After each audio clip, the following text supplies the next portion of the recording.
approaching Soviet airspace. 20 minutes to drop off. Commencing internal depressurization. Equipment check. Arm main parachute. All right. You ready to go? Drop zone still showing a high pressure mass. Cav okay. Good. We've got high visibility.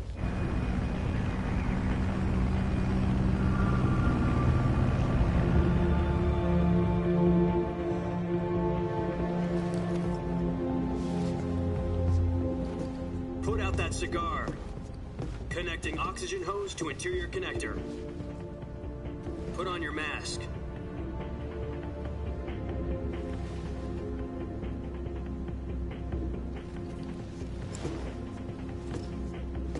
Does this panty waste know what he's doing? Approaching release point. 10 minutes to drop off. Hey, are you deaf? He said put out the cigar and put on your mask.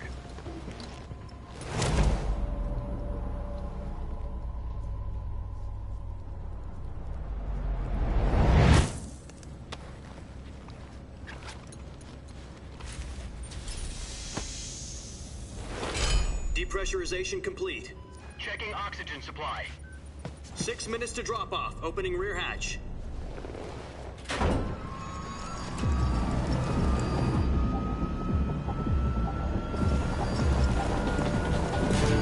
Sunrise.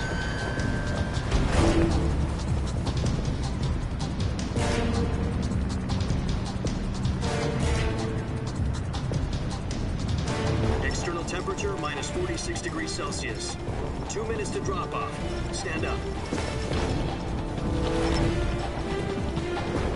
You'll be falling at 130 miles per hour. Try not to get frostbite from the wind chill. 1 minute to drop off. Move to the rear. Activate bailout bottle. This is one for the history books. The world's first halo jump. 10 seconds to drop off. Stand by. Status okay. All green. Prepare for drop-off. Countdown. 5, 4, 3, 2, 1. Spread your wings And fly. God be with you.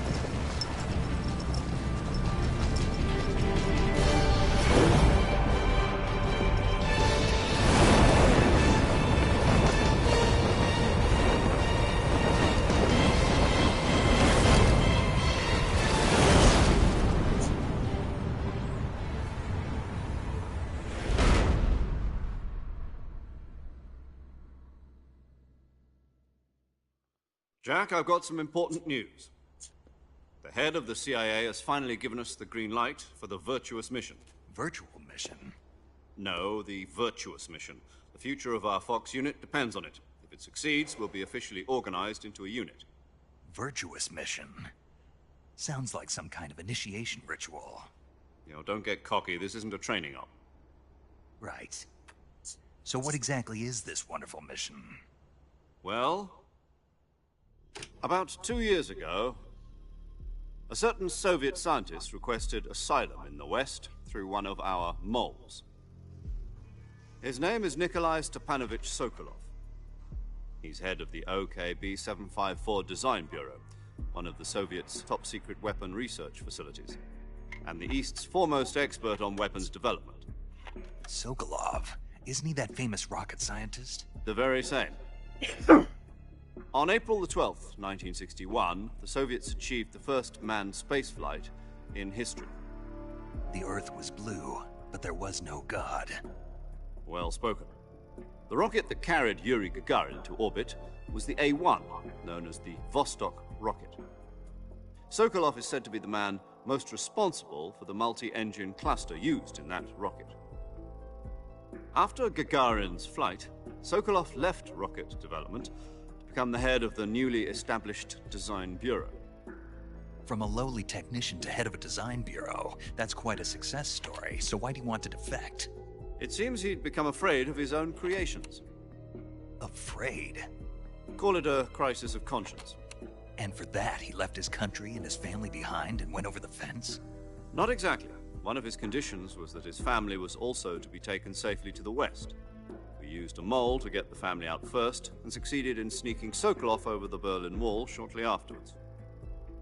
I was the one who conducted the operation. The security on the eastern side was still full of holes back then. Then what? We got Sokolov over in one piece, but the whole ordeal had left him exhausted, and we checked him into a hospital in West Berlin. It took him 2 weeks and more than 600 miles to get from the research facility in the Soviet Union to Berlin.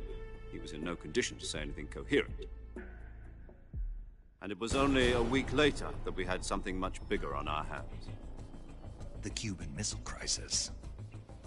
October the 16th, 1962, President Kennedy received word that the Soviets were in the process of deploying intermediate-range ballistic missiles in Cuba.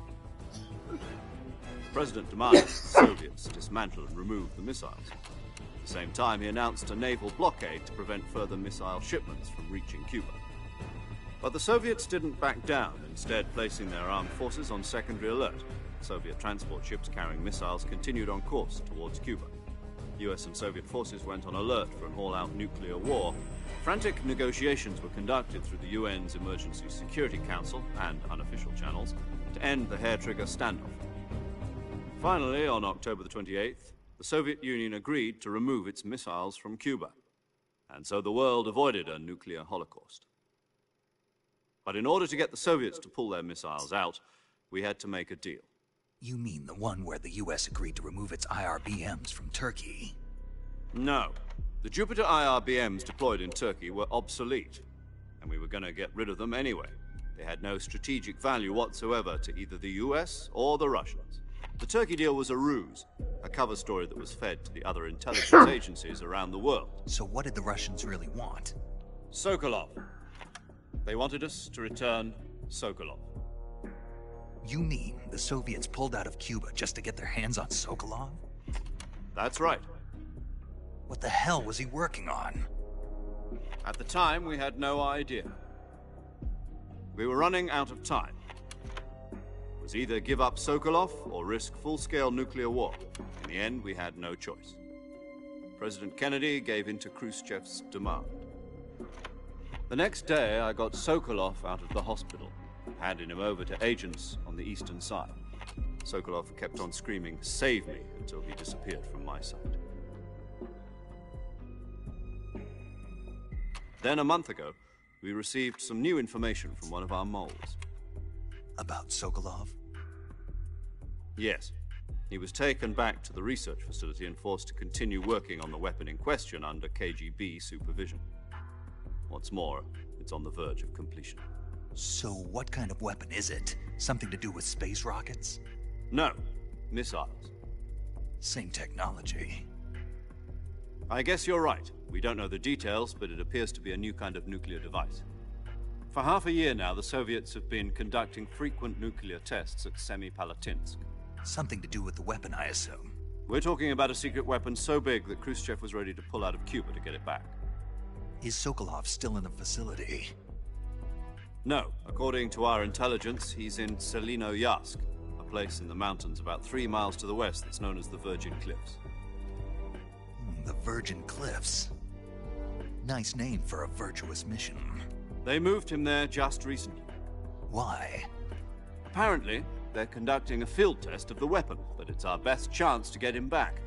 This mission would never have been possible if he was still in the research facility. This is our last chance. Sokolov must have known that too when he contacted us.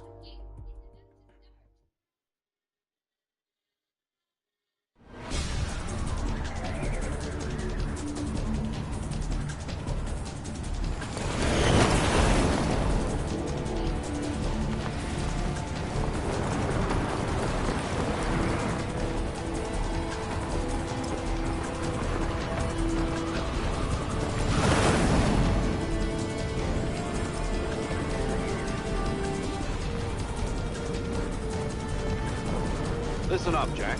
Your mission is to infiltrate Selino-Yarsk in the Soviet mountains, ensure the safety of Sokolov, and bring him back to the west.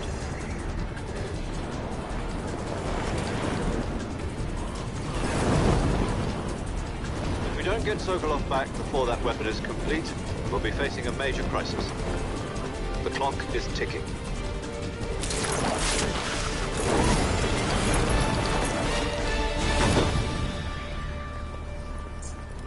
Once we've confirmed the rescue of Sokolov, stand by at the recovery point. A recovery balloon will be dropped at that point. Helium will be pumped into the balloon to inflate it. The process takes about 20 minutes. Once it's complete, the gunship's arm will latch onto the balloon and pull it up. The Fulton surface-to-air recovery system. I'm familiar with the theory. Take it easy. It's been combat-proven. Do you think Sokolov is up to it? The shock will be less than during a parachute jump, and the arm can handle up to 500 pounds. So you're planning on going over the border in a single combat Talon? She's equipped with two 6-barrel 20mm Vulcan cannons, as well as two 40mm machine guns. Sounds like she could hold her own against a battalion of tanks. Even with the fuel in the reserve tank, we're facing a 4-hour time limit. If all goes well, it shouldn't take more than a few hours. Home in time for dinner. But if anything goes wrong, you'll be eating dinner, breakfast, and all the rest of your meals in the jungle.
Do you copy? You're already in enemy territory, and somebody might be listening in. From here on out, we'll be using code names to refer to each other. Your code name for this mission will be Naked Snake. I'll be referring to you as Snake from now on. You're not to mention your real name. Snake? What, you don't like snakes? What do you mean? Well, you've eaten one before, haven't you? In survival training. I'm glad to hear that. I don't know if I'd ever order one in a restaurant, but... Be careful, you might not have a choice. What about you, Major? What should I call you? Let's see. I'll be Tom. Call me Major Tom. This will be a sneaking mission. You must not be seen by the enemy. You must leave no trace of your presence. Is that clear? This kind of infiltration is the Fox unit's speciality. In other words, weapons and equipment are procured on site. That goes for food as well. You're completely naked, just as your name implies. Great. Now I see why you asked me if I like snakes. I suppose calling me Snake was your idea of a joke, too. No. There's a good reason for that. I'll tell you later when the time is right. Gotcha. Getting back to the subject, how exactly am I supposed to feed myself? You've been issued a knife and a tranquilizer gun. Use them to hunt for food. You'll also find some medical supplies in your backpack. Yeah, about the backpack. I lost it in a tree on the way down. I see. Well, you'd better go back and get it then. You know where it is? No problem. I can see it from here. It's stuck on a branch. To climb a tree, stand in front...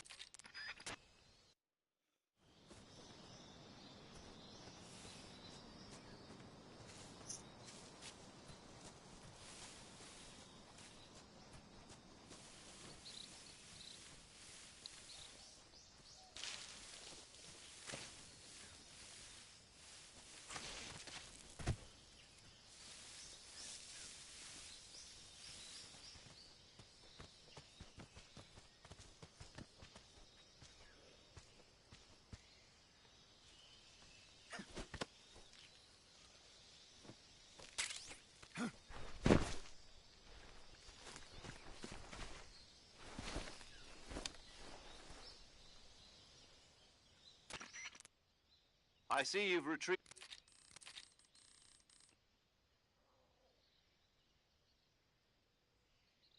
Use it if you're taken prisoner by the enemy. It'll...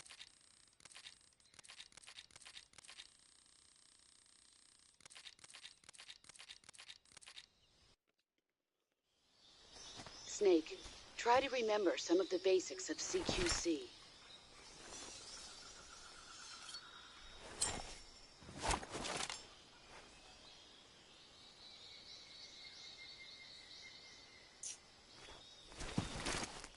Commencing virtuous mission now.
Time paradox.